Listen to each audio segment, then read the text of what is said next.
This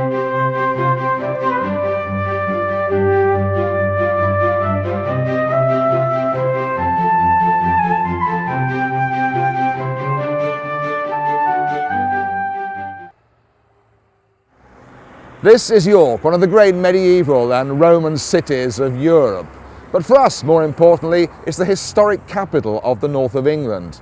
York stands midway between Edinburgh and London. The Romans arrived here in AD 71, and that's when the importance and the influence of this place began to spread throughout the entire region. From this area here, where the minster stands today, and running south towards the river, stood a massive Roman fort. It covered an area of 50 acres, and it was the site of the Roman city of York, which was known then, of course, as Eboracum. This is Constantine the Great, the only Roman emperor to be proclaimed outside Rome, and that's because his father died here in York in AD 306. Now, of course, Constantine embraced Christianity, but when the Romans left England in the early 7th century, Christianity endured under King Edwin of Northumbria, and it was he who built the very first St. Peter's Church on this site. It has been rebuilt, enlarged and repaired ever since, despite successive invaders who stormed the town and left their mark.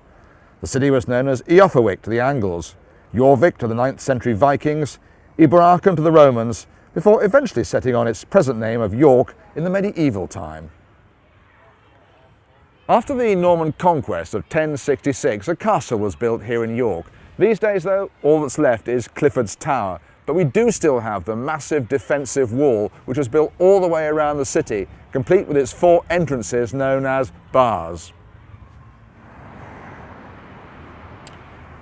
Such as this one. Now, this is Wormgate, the only one with a barbican intact. Now, barbican was the sort of entrance tunnel you had to pass through before you could get into the city proper, and you could only do that once you'd paid the toll.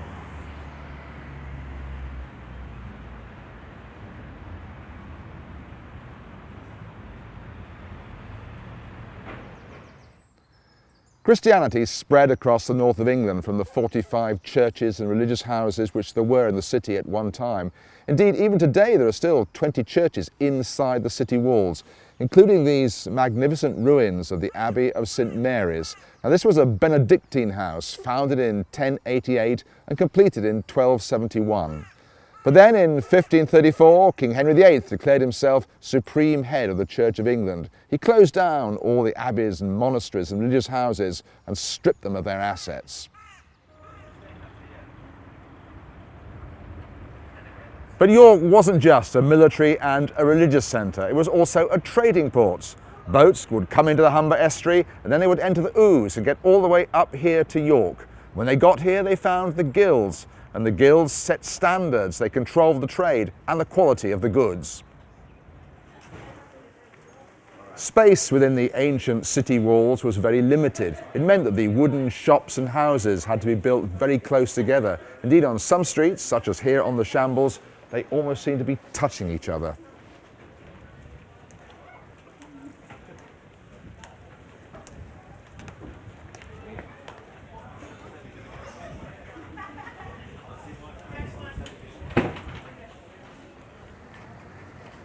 But York maintained its importance despite the destructive activities of King Henry VIII.